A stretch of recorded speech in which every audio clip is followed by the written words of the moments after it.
Abra sua Bíblia em Tiago, capítulo 1, versos de 13 a 15. É um dos textos que nós vamos ler nesta noite, na antepenúltima ou na sexta mensagem da série Retorno à Santidade. E hoje vamos falar sobre pecados de ação.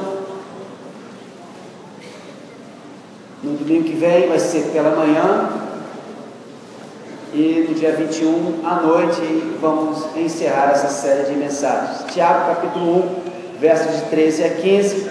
Mas antes vamos orar. Deus nosso Pai, diante do Senhor estamos dizendo, Deus, afirmando: se o Senhor não nos abençoar, se o Senhor não nos usar, se o Senhor não se manifestar aqui nesse momento, nossa mensagem será em vão, será inócua, será vazia. Por isso, Deus, me coloco diante de Ti e rogo o Teu Espírito Santo, unja, meu Deus, para que eu possa falar a Tua vontade, aquilo que precisamos, necessitamos ouvir. Que da mesma forma o Teu Espírito Santo também vá de encontro a cada coração aqui, para que entendamos, ó Deus, e possamos buscar a santidade que tanto necessitamos, que tanto é importante para a nossa vida cristã. Eu oro em nome de Jesus. Amém. Tiago capítulo 1, versos 13 a 15. Quando alguém for tentado, jamais deverá dizer: estou sendo tentado por Deus, pois Deus não pode ser tentado pelo mal e a ninguém tenta. Cada um, porém, é tentado pela própria cobiça, sendo por esta arrastado e seduzido. Então, a cobiça, tendo engravidado, dá à luz o pecado. E o pecado, após ter se consumado, gera a morte. O Jornal Dia, algum tempo atrás, publicou uma matéria triste, né? O Dia, né? Só vai publicar matéria triste. Mas essa chamou a atenção porque lá em Amsterdã, capital da Holanda, é plenamente permitido um casal ter relações sexuais num parque público. Os vereadores lá de Amsterdã, daquela metrópole holandesa, eles concordaram que os casais podem ter relações ao ar livre. E um determinado parque, eu não falo alemão, não falo holandês, mas eu acho que se pronuncia Vondelpark. E esse Vondelpark recebe milhões de visitantes todos os anos.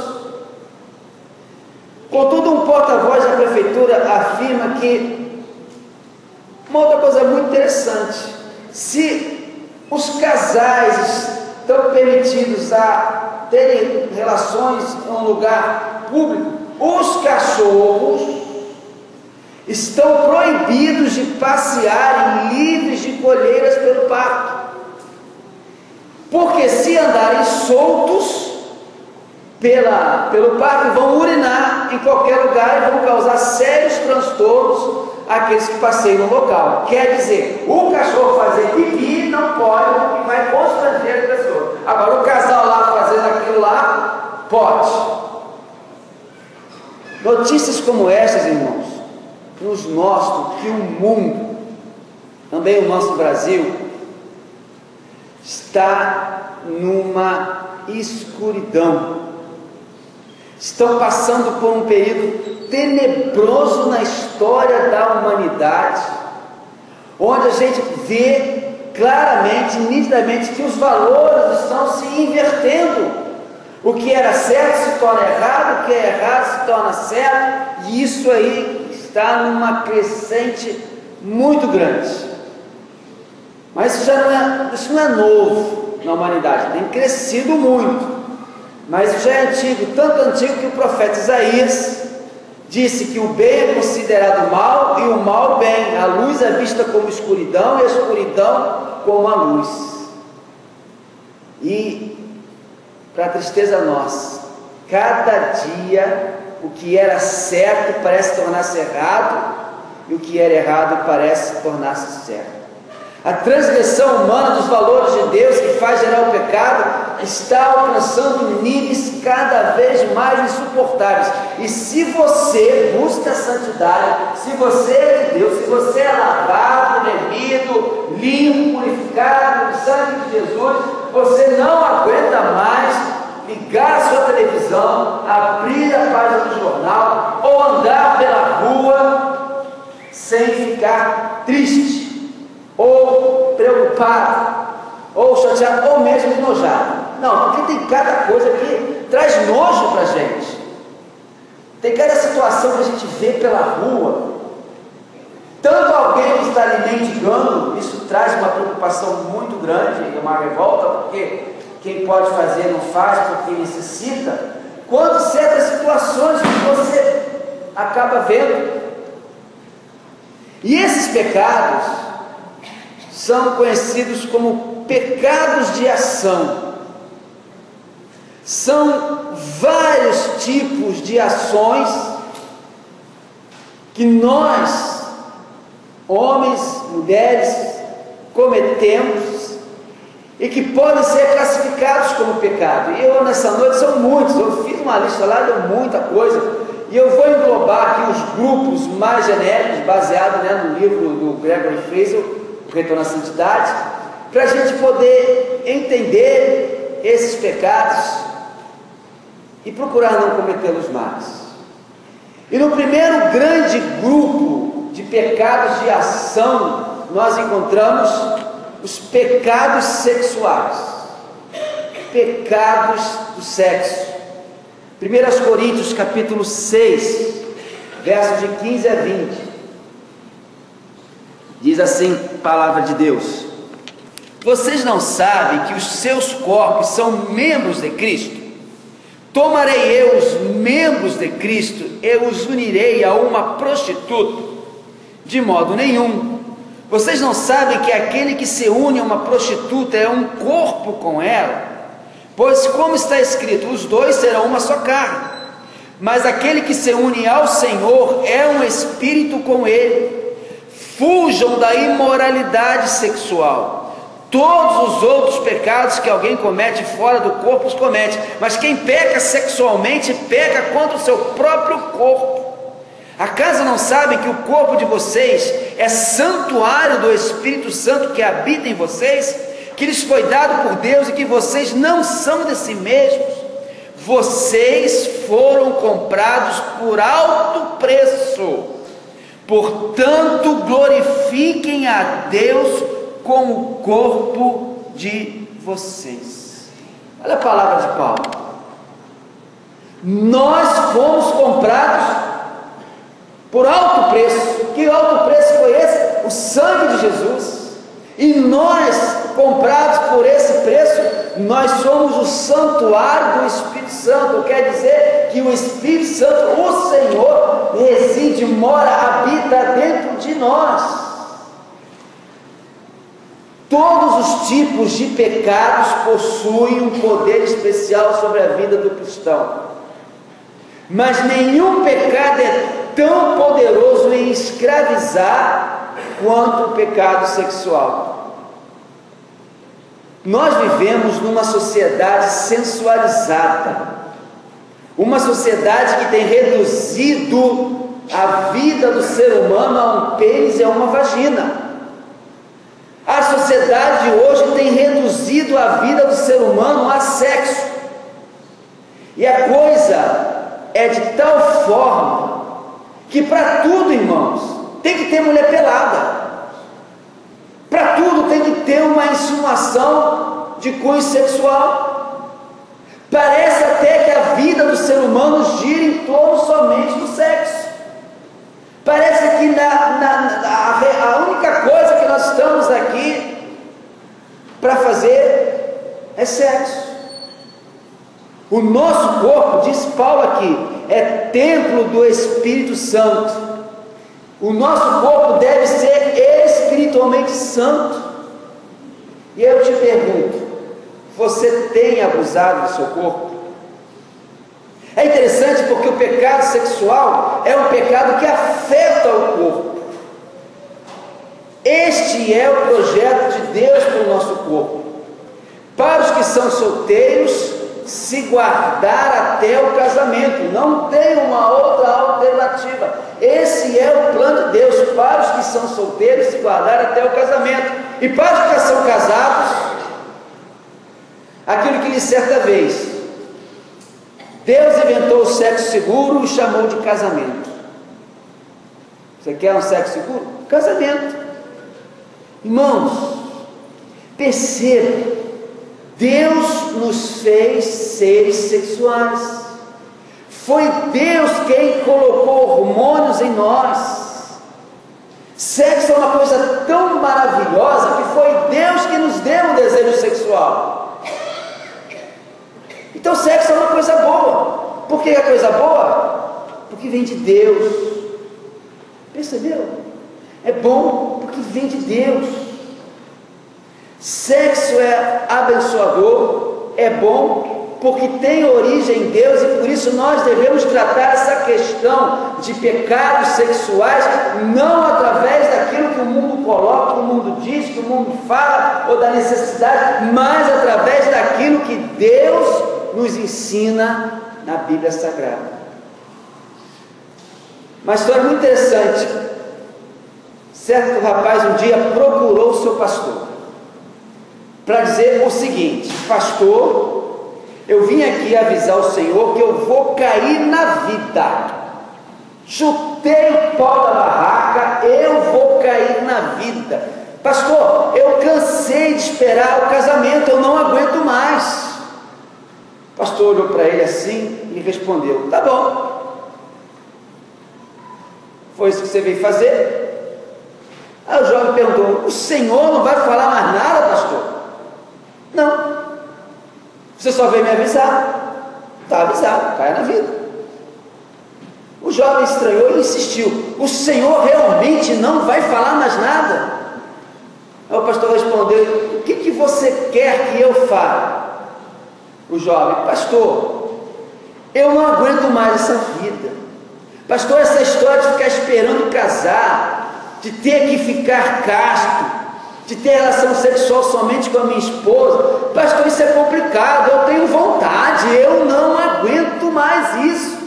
O pastor respondeu: olha, acho que essa é uma alternativa, essa que você está escolhendo, cair na vida, cai na vida, tenha 2, 3, 4, sei lá quantas parceiras sexuais, isso é uma alternativa, mas existem outras.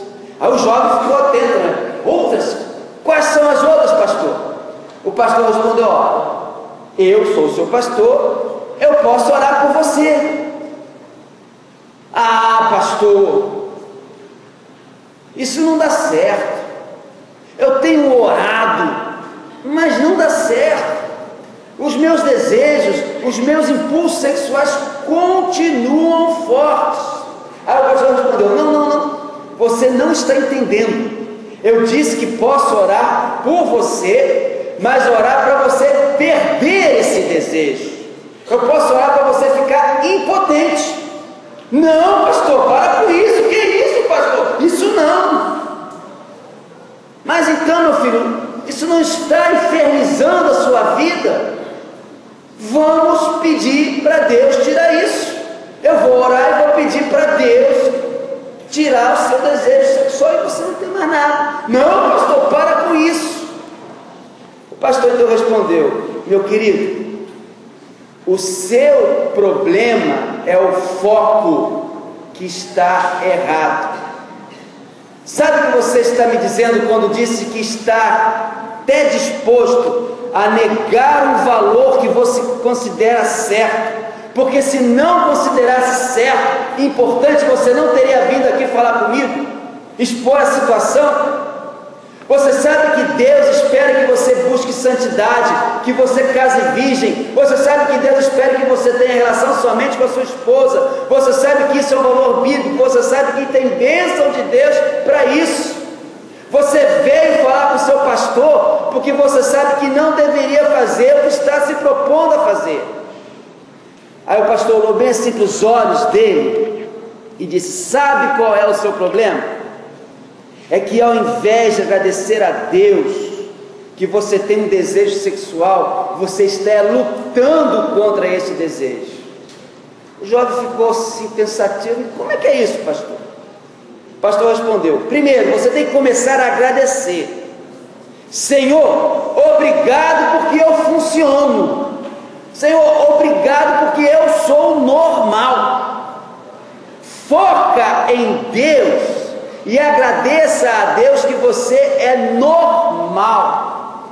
E depois que você começar a louvar, depois que você começar a agradecer a Deus, comece a agradecer a Deus, porque você vai ter o momento certo que você vai poder expressar todo o seu desejo com aquela pessoa escolhida por Deus para a sua vida. E aí você vai começar a viver um milagre na sua vida. Aquele jovem então conseguiu entender como tem que se viver em santidade até o casamento.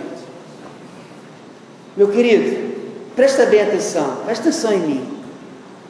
Você não precisa ter uma vida imoral só porque você não aguenta. Você não precisa trair o seu esposo, você não precisa trair a sua esposa, porque na sua casa o seu relacionamento sexual não é bom. Quando se tem valores e convicções, tem como procurar ajuda e tem como viver em santidade. Você tem vivido em santidade nessa área? A internet já te laçou? A pornografia nos computadores, ou a da TV, principalmente a da TV por assinatura, já te escravizou? Assistir programas de TV, como novelas, filmes, seriados, aonde a libertinagem, a perversão sexual predomina, meu querido, isso é pecado. Leitura de textos erotizados também é pecado. Teve aí algum tempo, ano passado, uma série de livros, não sei quem leu, e você também não vai me dizer que leu, né? 50 tons de cinza. Eu não li, é um calhamaço dessa grossura, né? Não tem tempo para fazer essas coisas. Eu li eu vi muita gente comentando e tal, eu li um resuminho, extrato do livro para entender o que era.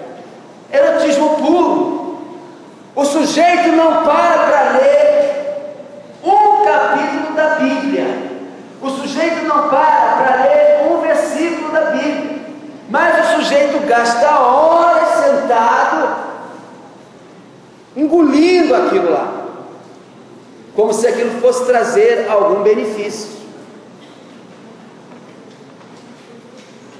Como o pecado sexual é cometido sempre de forma íntima, na maioria das vezes em segredo, ele tem o efeito de corromper o mais íntimo do homem, o caráter.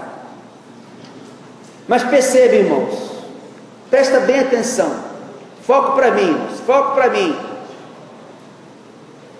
Nessa hora em que você estiver ali, cometendo ou prestes a cometer aquele pecado sexual, sozinho, ou com alguém que não deveria estar ali com você, você não está sozinho, ou não está só com mais uma pessoa.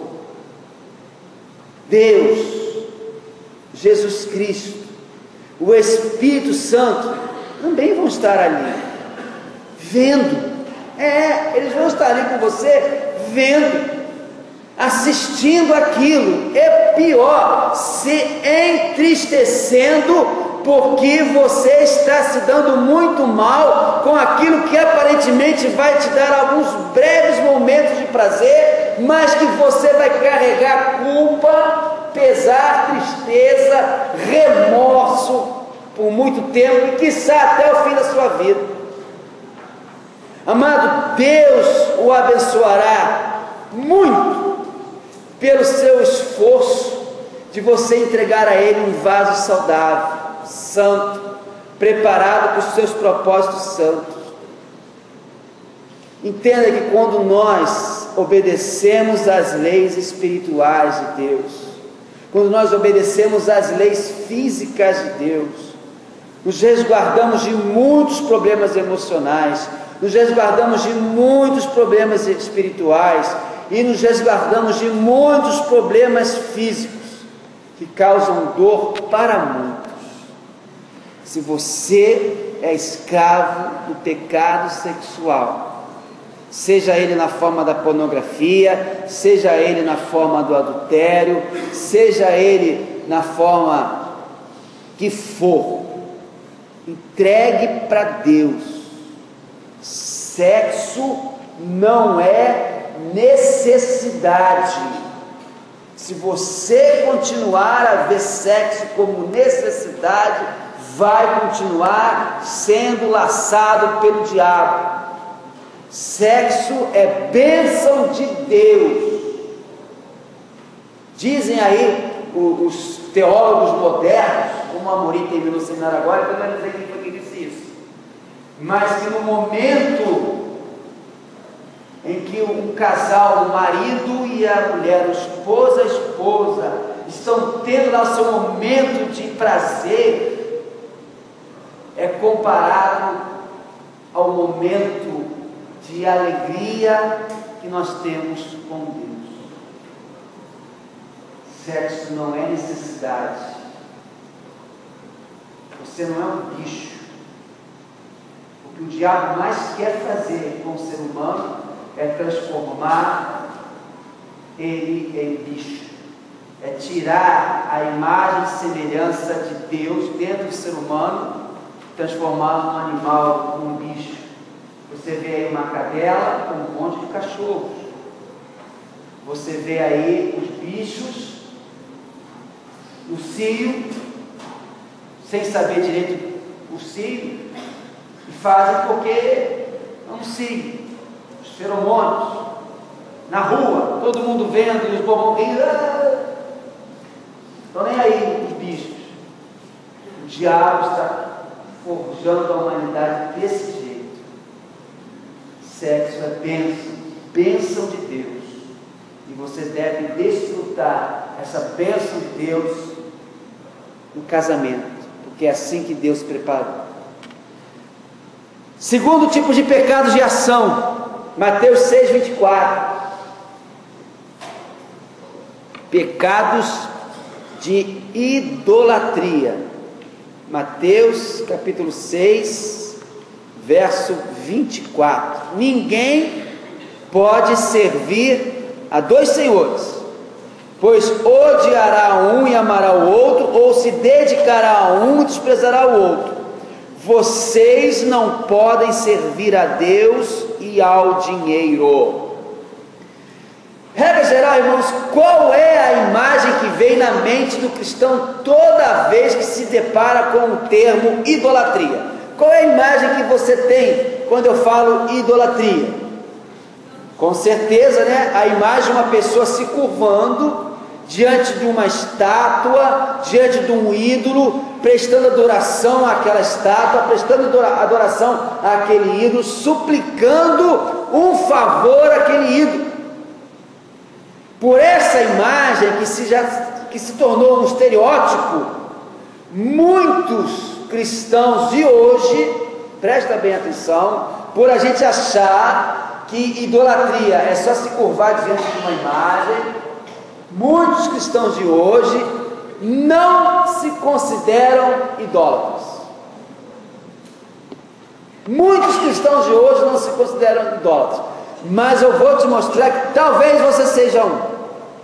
Talvez você seja um idólatra. Existem muitas maneiras sutis de sermos idólatras. Apesar de abominar a adoração a ídolos, toda vez que um cristão coloca alguém ou alguma coisa no lugar que pertence só a Deus, comete pecado de idolatria. Idolatria não é só se reverenciar a um ídolo, a uma estátua. Idolatria é tudo que você coloca no lugar que pertence só a Deus. E existem muitas maneiras de as pessoas serem idólatras. No texto de Mateus 6,24, Jesus fala que ninguém pode servir a dois senhores, porque ou vai odiar um e vai amar o outro, ou se dedicará a um e desprezará o outro. Vocês não podem servir a Deus e ao dinheiro. Aqui Jesus fala de um ídolo chamado dinheiro. Você sabe que você não pode idolatrar o dinheiro. Você sabe que o dinheiro não pode colocar em primeiro lugar na sua vida, não pode ficar no lugar de Deus. Mas nós podemos tranquilamente colocar aqui, junto ao dinheiro, outras coisas, que se colocarmos no lugar de Deus, serão os nossos ídolos, e vamos pecar, vamos cometer esse pecado de ação que é a idolatria. Existem vários altares de ídolos, tantas formas sofisticadas de idolatria. Quer ver só? Tem pessoas que têm no carro, carrolatria, você já viu? Carrolatria, pessoa que adora o seu carro. Tem pessoas que é a profissão, profissolatria, adora a profissão. Já tem pessoas que o ídolo é o entretenimento, é a diversão. Tem pessoas que pensam assim: ah, pastor, eu trabalho duro a semana toda, no domingo eu tenho que me divertir, eu tenho que descansar, eu tenho que extravasar, eu tenho que relaxar a cabeça e o corpo, dormir até mais tarde. Esses são os camólatras, que dormem até mais tarde, que adoram dormir, que adoram uma cama, principalmente no domingo de manhã, e não vêm às 9 para o culto e 10h30 para a IBD. São os camólatras. Vai anotar essas palavras tudo nova aí que eu inventei. Você tem algum hobby? Você tem algum esporte? Algo que você dê mais valor e tempo do que serviço ao Senhor? Tem gente, né? Principalmente a rapaziada aí que, não, domingo de manhã é horário do futebol. Eu acordo cedo e vou lá para o futebol. Se o time perder, eu saio antes do torneio, eu até vou para a igreja, senão eu fico lá jogando.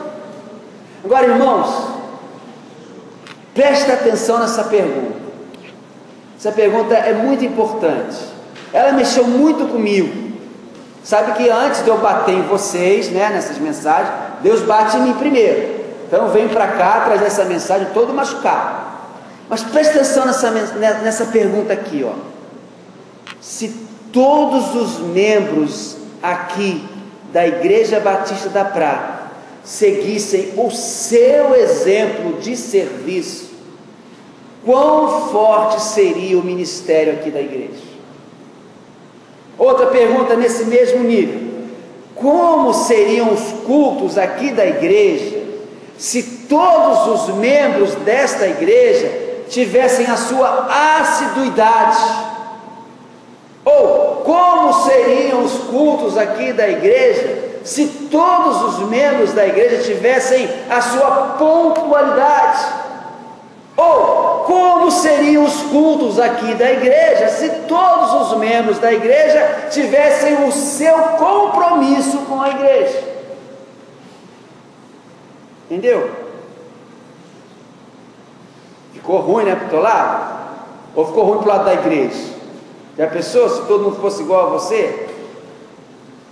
Resolve com Deus. Só estou batendo porque eu apanhei também. Outros tipos de idolatria: há aquelas e aqueles também que seu ídolo é o espelho, a beleza a qualquer custo. Isso hoje não é só da mulher, mas também do homem. Irmãos, nunca se deu tanto culto ao corpo como hoje em dia. Vale tudo para a pessoa ficar, sei lá se pode dizer bonita, né? Ou menos feia. Ou vale tudo para evitar a ação do tempo. Tem pessoas que se mutilam por causa dessa ditadura, chamada ditadura da beleza. Tem pessoas que tiram costela para poder ter uma cinturinha mais fina. Já conhece pessoa assim? Morreu essa semana uma comediante famosa lá nos Estados Unidos, Joan, esqueci o sobrenome dela, tinha 80 anos e apresentava um programa, até hoje, de entrevistas lá, junto com a filha, e na CNN mostrou a imagem recente dela, né? Nos últimos programas que ela apresentou. Irmãos, aquela mulher não tinha 80 anos, não tinha, não. Você olhava para ela, não dava no máximo 50, no máximo 50 anos. Agora, eu não sei como é que ela conseguia comer, que a boca era tão esticada assim, né, de plástico, de botó. Ela dormia, tinha que roncar mais do que muita gente aqui, porque não fecha a boca, vai roncar. O cabelo dela, aquilo, se é cabelo, olha, vocês têm que ligar lá para a CNN, lá nos Estados Unidos, saber qual é o cabeleireiro daquela artista, porque não tinha 80 anos aquele cabelo, não. Ou então era uma peruca muito cara, porque você olhava o cabelo da mulher lá, muito bonito. Ditadura da beleza, uso de drogas para emagrecimento, inibidores de apetite sem controle médico, isso tem levado muita gente à morte. As academias de ginástica já não tem só atletas, tem viciados em malhação, viciados em anabolizantes, viciados em suplementos alimentares caríssimos. Você sabe que eu emagreci, porque os dois médicos mandaram: ou você emagrece ou você tem que deixar de ser pastor, você não vai aguentar. Então foi o cardiologista e o gastro: emagrece. Então como é que eu vou emagrecer? Não fiz cirurgia de estômago e nada disso. Comecei a correr. Na hora do almoço, meio-dia, se você passar naquela academia que veio lá de casa, eu estou lá correndo. A única hora que eu tenho, eu estou correndo lá, na esteira. O único doido que fica lá meio-dia sou eu. Então são 6 a 7 esteiras, eu estou lá correndo sozinho. Corro lá e tal. E escuto embaixo a conversa pessoal: o tal do whey protein, não sei o quê, que é um suplemento alimentar. Aí, semana passada estava eu e Jaqueline, passamos ali na Mundo Verde. Conhece Mundo Verde? Como foi que foi comprar o quê? Açúcar mascavo com Mozazinho. Ele pode tomar adoçante e dar açúcar mascavo para ele. Aí tinha lá o tal do whey protein. Irmão, o troço é doido. Uns potes assim de plástico, 300 e tantas Dilmas. O outro lá, 500 e tantos reais. É muito dinheiro. Cara, por 500 e poucos reais eu compro um monte de picanha e me alimento de picanha. É melhor suplemento alimentar do que a picanha? Não é? Não é bem melhor do que você tomar aquele troço lá? Mas o pessoal das academias não quer saber, não. Gasta uma grana firme nesse negócio, que faz mal. Faz mal. Eu li a respeito bastante sobre isso. Faz mal. Todo médico, todo nutricionista diz que isso não é necessário, porque se você tem uma alimentação saudável, você não precisa de whey protein, não precisa de nada disso. Tantas formas sofisticadas de idolatria, e é um pecado de ação. Então, quando nós colocamos alguém ou alguma coisa no lugar que pertence somente a Deus, eu estou cometendo este pecado de ação chamado idolatria. Você quer saber se você é idólatra? É muito fácil, é fácil mesmo. Você quer saber se você está incluído aí nesses idólatras que eu falei? É só você tirar aquelas coisas que você busca do dia a dia. E se você tiver uma crise existencial, se você tiver uma crise de abstinência, não souber ficar um momento sem aquilo, meu querido, você é um idólatra. Eu, graças a Deus, descobri domingo passado, no final da semana passada, que nenhum adolescente jovem da igreja Batista Prata é idólatra do celular. É ou não é? Na hora que foram confiscados os celulares lá no retiro de jovens, todos eles colocaram na caixinha e Galaxy 4, iPhone 5, não tinha celular meia bomba não ali. Quando eu e Vinícius olhamos ali, né, Vinícius, tinha o quê? Uns 30 mil reais só de celular ali, negócio bom mesmo, mas eles deram e ficaram de boa, ficaram tranquilos lá.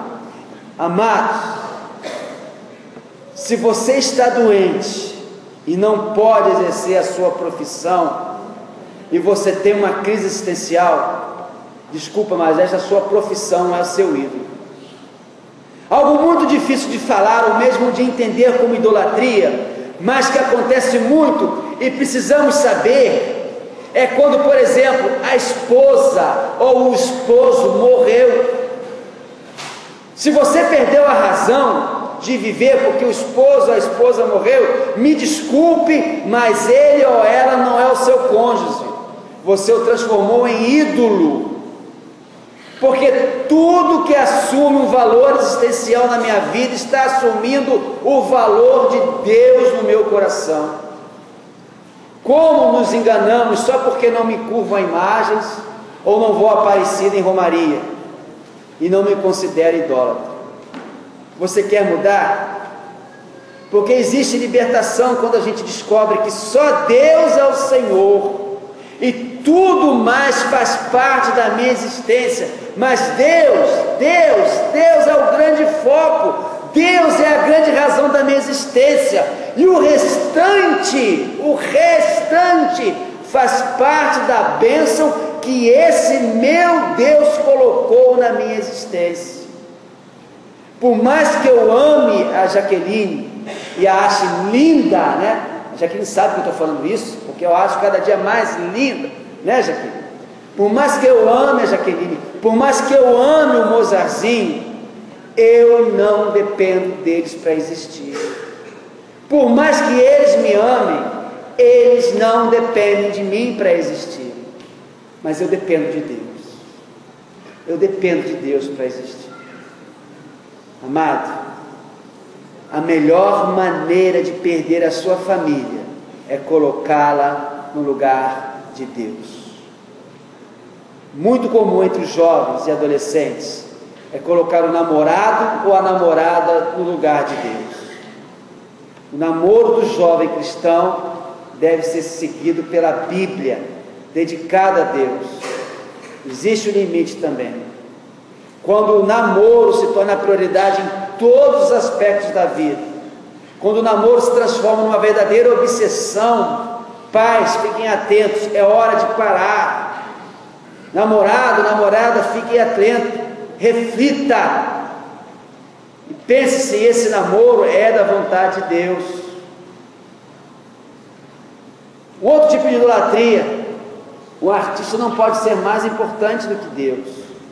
Quando o cristão acompanha intensamente um artista de música, ou de televisão, de cinema, lê todas as suas notícias a respeito, coleciona fotos, vídeos, vai no show, fica na turma do gargarejo, fica horas para entrar, mas não vem para a igreja, não gasta um minuto sequer na busca pelo crescimento espiritual, na leitura da Bíblia.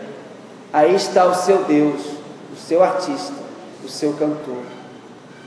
Como é difícil para nós entendermos o significado de amar a Deus com todas as nossas forças, com todo o nosso entendimento, com toda a nossa alma.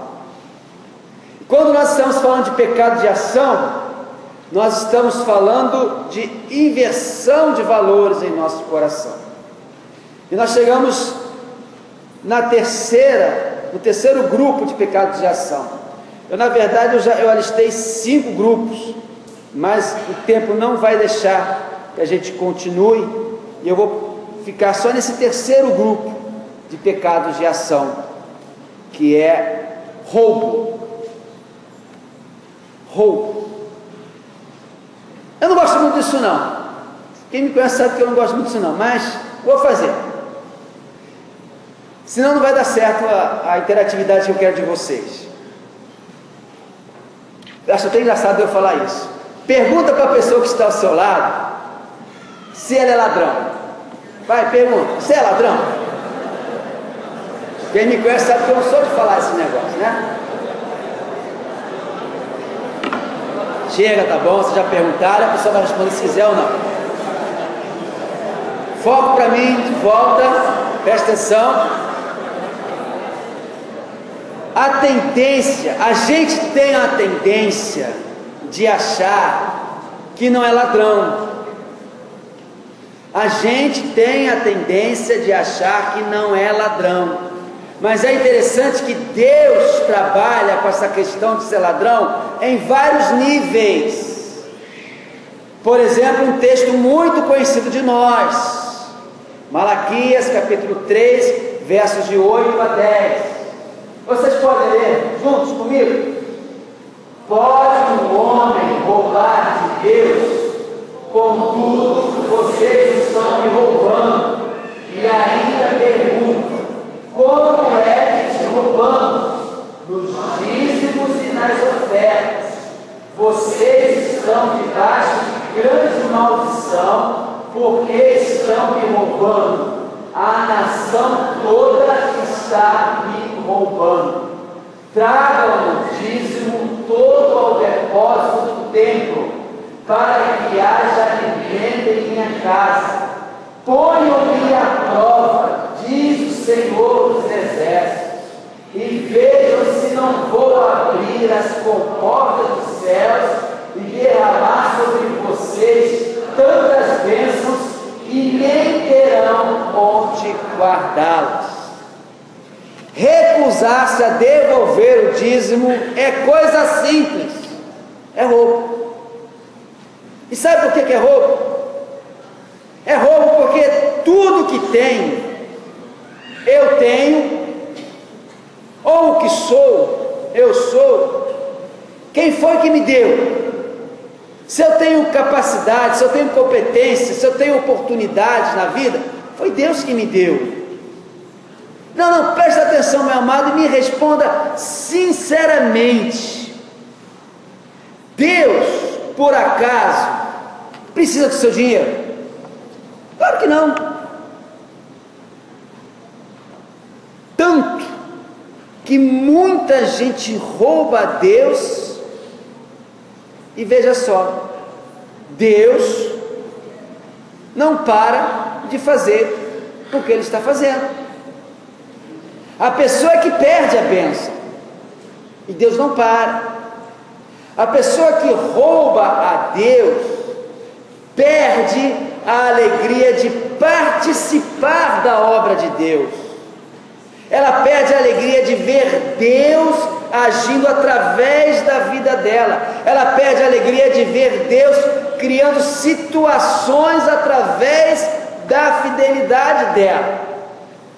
Ontem no congresso da Rede Inspire, o pastor que falou para a gente lá, o pastor David, contou essa questão, né, de nós abençoarmos os outros.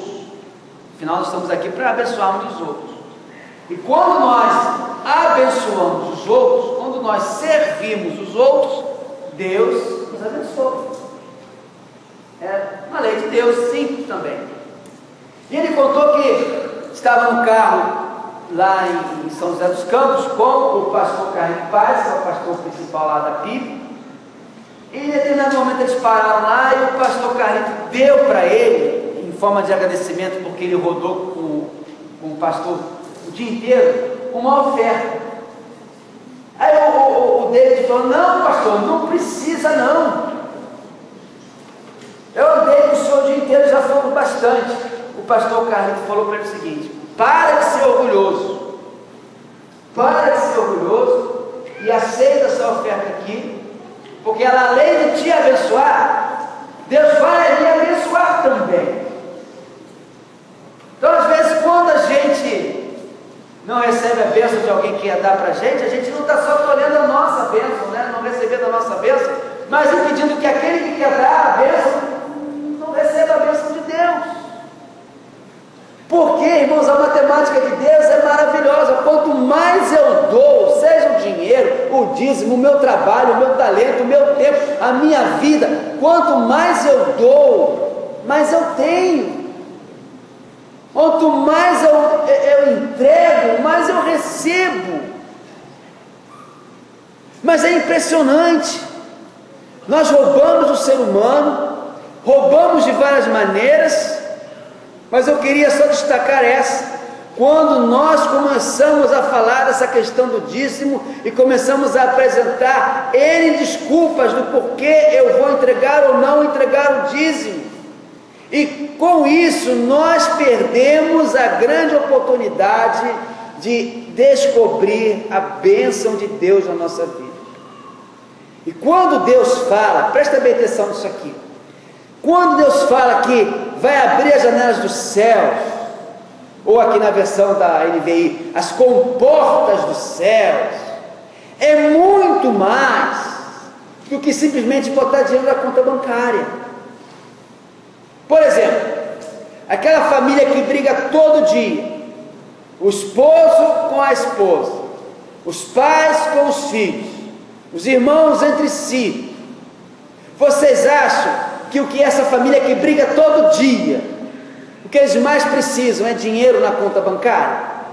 Não. Porque essa situação de brigar entre família, pai com filho, filho com pai, esposo com esposa, pode estar acontecendo agora, tanto na favela, quanto em um condomínio de luxo ali na Barra da Tijuca.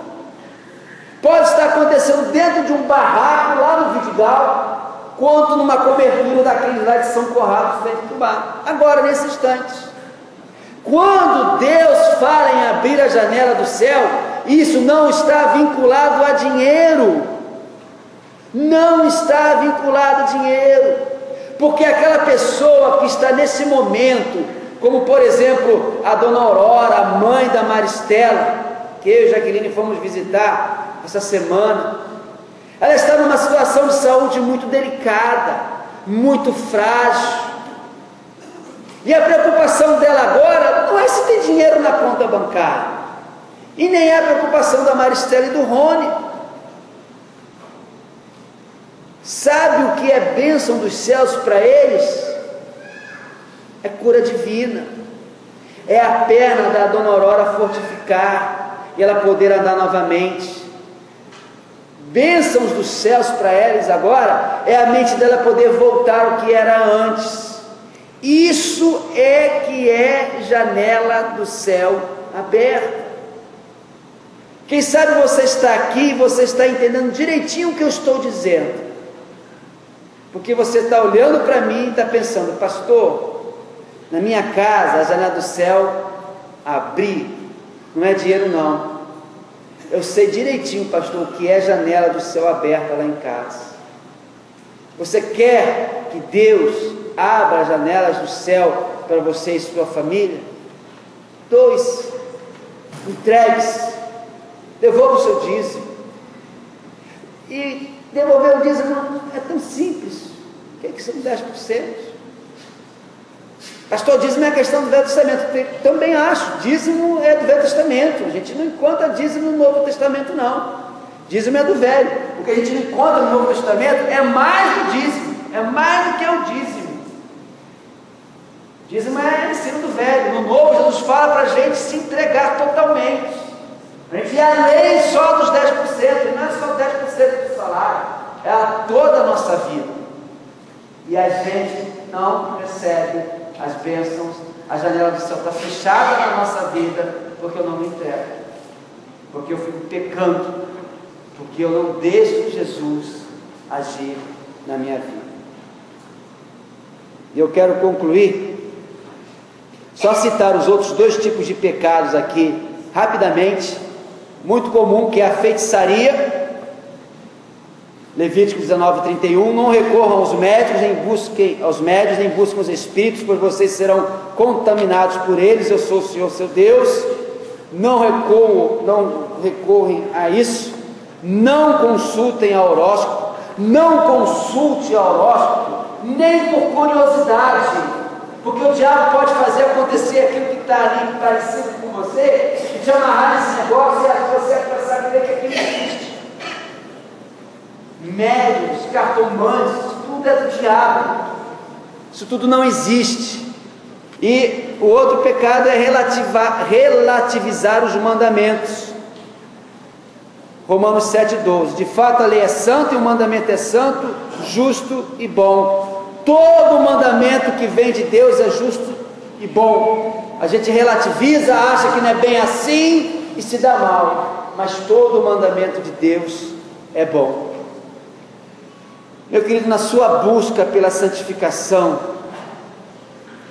você deve buscar o auxílio de Deus.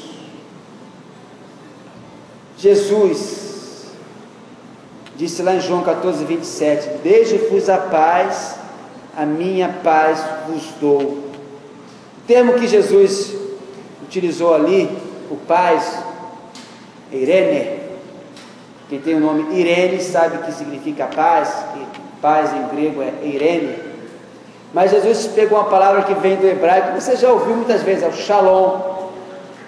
E esse shalom, quando Jesus diz, deixe-vos a paz, deixe-vos o meu shalom vos dou, é uma paz que excede ao entendimento humano, é uma paz que é loucura para os descrentes, a paz que conduz os cristãos por caminhos santos, que se desviam do mal. Por isso, nessa noite, quem sabe você não quer dizer para Deus o seguinte: Senhor, eu quero me libertar desses impulsos sexuais, Senhor, eu quero me libertar disso que eu torno de idolatria, que eu coloco no teu lugar, e o lugar é só teu. Senhor, eu quero deixar de ser ladrão, e me entregar por completo ao Senhor. E eu, quando falo deixar de ser ladrão, não é só a questão do dízimo, é muito mais além, é se entregar totalmente ao Senhor. E o Senhor fala ali em Malaquias 3:10, né? Se eu não abrir as comportas dos céus e derramar sobre vocês tantas bênçãos que nem terão onde guardá-las. Quem sabe nessa noite você não quer fazer as pazes com Jesus e deixar Jesus abrir as comportas dos céus. Vamos cantar essa música, chamar aqui o vocal, o louvor, que o instrumental já está. E faça dessa música uma oração para o Senhor. Faça dessa música uma entrega. Posso clamar. Clame ao Senhor.